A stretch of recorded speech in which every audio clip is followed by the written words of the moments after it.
Advocate, আমার প্রশ্নটা হলো, ইসলাম বলে যে নারীর অধিকার সমান, পুরুষের সমান, তাহলে নারীরা কেন পর্দার ভেতর থাকবে? আর এই ধরনের মিটিংয়েও কেন নারীদের জন্য আলাদা বসার জায়গা থাকবে?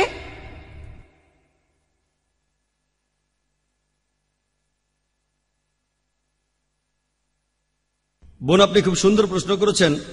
যখন ইসলাম নারীদের অধিকারে বিশ্বাস করে যে পুরুষ এবং নারী সমান, তাহলে নারীরা কেন পর্দার ভেতরে থাকবে আর নারীদের জন্য কেন আলাদা ব্যবস্থা থাকবে, যেমনটা আছে আজকের অনুষ্ঠানে? আমি আগেও বলেছি যে ইসলাম পুরুষ ও নারীর অবাধ মেলামেশাকে অনুমতি দেয় না। ইসলাম কেন নারীদের পর্দা মানতে বলে সেটা এখানে সংক্ষেপে বলছি। আর আমি আপনাকে ধন্যবাদ জানাচ্ছি, কারণ আগে আমি নারীদের হিজাব নিয়ে কোনো কথা বলতে পারিনি। পবিত্র কোরআনে দেখবেন যে নারীদের হিজাবের কথা বলার আগে কোরআন বলছে পুরুষের হিজাবের কথা। পবিত্র কোরআনে সূরা নূরের 30 নম্বর আয়াতে উল্লেখ করা হয়েছে, বলা হয়েছে, মুমিনগণকে বলো তারা যেন দৃষ্টি সংযত করে এবং লজ্জাস্থানের হেফাজত করে। পরের আয়াত সূরা নূরের 31 নম্বর আয়াতে উল্লেখ করা হয়েছে, আর মুমিন নারীদিগকে বলো তারা যেন দৃষ্টি সংযত ও লজ্জাস্থানের হেফাজত করে, আর যেটা প্রকাশ থাকে সেটা ছাড়া যেন সৌন্দর্য প্রদর্শন না করে। তারা যেন তাদের মাথার কাপড় দিয়ে বক্ষদেশ আবৃত করে, শুধুমাত্র তাদের স্বামী, পিতা, পুত্র ছাড়া। এভাবে কিছু পুরুষের তালিকা দেওয়া হয়েছে যাদের সামনে পর্দার প্রয়োজন নেই, আর এছাড়াও মহিলাদের সামনে পর্দার প্রয়োজন নেই। এগুলো বাদে অন্যান্য জায়গায় হিজাব মানতে হবে। আর হিজাবের বিভিন্ন নিয়ম কানুন আপনারা পাবেন পবিত্র কোরআন আর সহিহ হাদিসে। 6টা নিয়ম আছে। প্রথম নিয়মটা সীমা। এটাই হলো পুরুষ ও নারীর হিজাবের একমাত্র পার্থক্য। পুরুষদের জন্য তাদের ঢাকতে হবে নাভি থেকে হাঁটু পর্যন্ত, নারীদের জন্য পুরো শরীরটাই ঢাকতে হবে। যে অংশটুকু এখানে খোলা থাকতে পারে, অনাবৃত থাকতে পারে, তাদের মুখ আর কবজি পর্যন্ত। যদি সে এটাও ঢাকতে চায় ঢেকে রাখতে পারে, তবে এটা আবশ্যিক না যে ঢাকতেই হবে। তাহলে পুরো শরীর ঢাকতে হবে। যে অংশটুকু খোলা থাকতে পারে, অনাবৃত থাকতে পারে, সেটা হলো মুখ আর কবজি, 2 হাতের কবজি। এটাই হলো পুরুষ ও নারীদের মধ্যে হিজাবের একমাত্র পার্থক্য। হিজাবের দ্বিতীয় নিয়মটা হলো আপনি যে পোশাকটা পরবেন সেটা আঁটো-ছাটো হবে না, যাতে শরীরের কাঠামো বোঝা যায়। যে পোশাকটা পরবেন, তৃতীয় নিয়মটা, সেই পোশাকটা এমন স্বচ্ছ হবে না যাতে ভেতরটা দেখা যায়। চতুর্থ নিয়ম, পুরুষ বা নারীদের কেউই জাঁকজমকপূর্ণ পোশাক পরবে না যেটা বিপরীত লিঙ্গকে আকৃষ্ট করে। পঞ্চম নিয়মটা হলো আপনি এমন কোনো পোশাক পরবেন না যে পোশাক আসলে বিপরীত লিঙ্গরা পরে থাকে। যেমন দেখবেন পুরুষরা কানে দুল পরে। যদি এক কানে দুল থাকে সেটার একটা অর্থ আছে, যদি 2 কানে দুল থাকে সেটার আরেকটা অর্থ আছে। এটা ইসলামে নিষিদ্ধ। আর শেষ নিয়মটা হলো আপনি এমন কোনো পোশাক পরবেন না যাতে অবিশ্বাসীদের কোনো চিহ্ন থাকে। এগুলোই হলো পুরুষ ও নারীর হিজাবের 6টা নিয়ম ইসলামে। এবার আপনার প্রশ্নে আসি যে ইসলাম কেন পর্দায় বিশ্বাস করে আর কেন পুরুষ ও নারী আলাদা থাকবে। এখন তুলনা করে দেখি যে সমাজে পর্দা আছে আর যে সমাজে পর্দা নেই, এই দুটোর মধ্যে পার্থক্য। পৃথিবীর মধ্যে যে দেশে সবচেয়ে বেশি অপরাধ সংঘটিত হয় সেটা আমেরিকা। আর একটা রিপোর্ট অনুযায়ী, FBI এর রিপোর্ট 1990 সালে, সেখানে 1990 সালে 1,02,555 জন মহিলা ধর্ষিত হয়েছে। এই কেসগুলো রিপোর্ট করা হয়েছিল, FBI বলছে মাত্র 16% কেস রিপোর্ট করা হয়। আর আসল সংখ্যাটা জানতে চান, তাহলে এই 1,02,555 জনকে 6.25 দিয়ে গুণ করুন, তাহলে আপনারা দেখবেন প্রায় 6.5 লক্ষ মহিলা আমেরিকাতে ধর্ষিত হয়েছে শুধুমাত্র 1990 সালে। আর এটাকে যদি বছর দিয়ে ভাগ করেন 365 দিন দিয়ে, তাহলে আপনারা দেখতে পাবেন 1,756 জন মহিলা, এতজন মহিলা আমেরিকাতে প্রতিদিন ধর্ষিত। এটা ছিল 1990 সালে। আর সেই রিপোর্টই বলছে প্রতিদিন 1,900 জন মহিলা ধর্ষিত হয়েছে।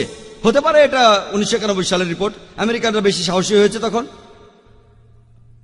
আর শেষ রিপোর্ট যেটা প্রকাশিত হয়েছিল 1993 সালে, সেটা বলছে প্রতি 1.3 মিনিটে একজন মহিলা ধর্ষিত হচ্ছে। কারণ জানেন? কারণ আমেরিকা নারীদের অনেক অধিকার দিয়েছে, তাই অনেক মহিলা ধর্ষিত হচ্ছে। মাত্র 10% অ্যারেস্ট করা হয়েছে, 16% রিপোর্ট করা হয়েছে, তার মধ্যে 10% অ্যারেস্ট হয়েছে। তার মানে সব মিলিয়ে মোট 1.6% অ্যারেস্ট হয়েছে। আর তার মধ্যে 50%কে বিচার শুরুর আগে ছেড়ে দেওয়া হয়েছে। মানে সব মিলিয়ে 0.8% ধর্ষণ কেসের বিচার করা হয়েছে। অর্থাৎ যদি কোনো পুরুষ 125 জন মহিলাকে ধর্ষণ করে, তার এই মামলায় বিচার হওয়ার সম্ভাবনা 1%। ব্যাপারটা ভয়াবহ। 125 জন মহিলাকে ধর্ষণ করলে ধরা পড়বে মাত্র একজন। এর মধ্যে 50% ক্ষেত্রে আপনার শাস্তি হবে 1 বছরের কম কারাদণ্ড। যদিও আমেরিকার আইন আমাদের বলছে যে ধর্ষণের জন্য আপনার শাস্তি হবে যাবজ্জীবন কারাদণ্ড, কিন্তু তারা বলে এটা প্রথমবারের মতো হলো, সে প্রথমবার ধরা পড়েছে, তাই তাকে একটা সুযোগ দেওয়া যায়, শাস্তিটা হয় 1 বছরের কম কারাদণ্ড।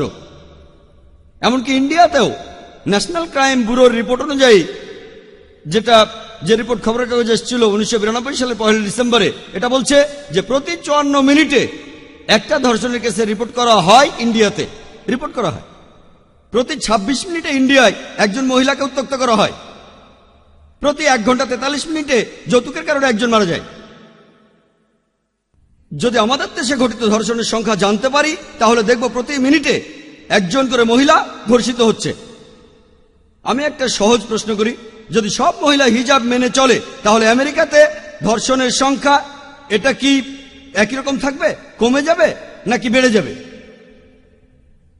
যদি ইন্ডিয়াতে প্রত্যেক মহিলা হিজাব পালন করে, তাহলে ইন্ডিয়ায় ধর্ষণের সংখ্যা কমে যাবে, একই রকম থাকবে নাকি সেটা বেড়ে যাবে? আপনারা ইসলামকে দেখবেন সামগ্রিকভাবে। তারপর ধরুন, যদি সব মহিলা হিজাব মেনে চলে, আর একজন মহিলা হিজাব মানুক বা না মানুক, পুরুষদের নির্দেশ দেওয়া হয়েছে দৃষ্টি সংযত করতে, তারপরও যদি একজন পুরুষ কাউকে ধর্ষণ করে ইসলামের আইনে, তখন তার মৃত্যুদণ্ড হবে। আপনারা এটাকে বলবেন বর্বর আইন। আমি এই প্রশ্নটা অনেককেই করেছি। ধরুন এই প্রশ্নটা আমি করেছি অনেক লোককে। ধরুন আপনার বোন ধর্ষিত হয়েছে, আপনি সেখানে জজ। ইসলামকে বলে সেটা ভুলে যান, ইন্ডিয়ার আইনকে বলে সেটা ভুলে যান, আমেরিকান আইন কি বলে সেটা ভুলে যান। আপনি যদি সেখানে বিচারক হন, তাহলে আপনার বোনের ধর্ষণকারীকে কি শাস্তি দেবেন? আর তারা সবাই বলেছে মৃত্যুদণ্ড দেব। কেউ কেউ এরকমও বলেছে তাকে টর্চার করে মারব। আমি আপনাদের একটা প্রশ্ন করি, যদি আপনারা আমেরিকাতে ইসলামিক শরিয়া প্রতিষ্ঠা করেন, তাহলে কি ধর্ষণের সংখ্যা কমে যাবে? সেটা কি একই রকম থাকবে নাকি বেড়ে যাবে? যদি ইন্ডিয়া ইসলামিক শরিয়া প্রতিষ্ঠা করেন, তাহলে কি ধর্ষণের সংখ্যা কমে যাবে, একই রকম থাকবে নাকি বেড়ে যাবে?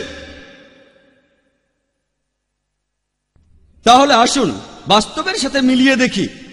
আপনারা নারীদের কাগজে কলমে অনেক অধিকার দিয়েছেন, তবে বাস্তবে নারীদের নামিয়ে দিচ্ছেন উপপত্নী আর রক্ষিতার স্তরে। আমি এখানে যদি ইসলামে নারীর পর্দা নিয়ে কথা বলি, সারাদিনই কথা বলতে পারবো।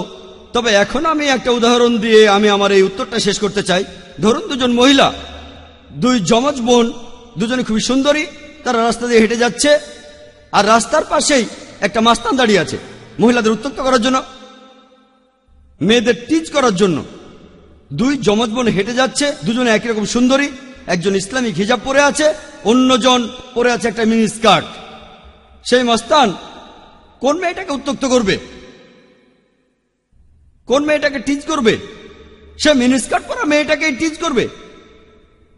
যদি মেয়েটা সালোয়ার কামিজ পরে আর মাথায় কাপড় না দেয়, যদি সালোয়ার কামিজটা টাইট হয় আর অন্যজন ইসলামিক হিজাব পরে আছে, তখন মাস্তানটা কাকে টিচ করবে? যে মেয়েটা হিজাব পরেনি তাকেই করবে।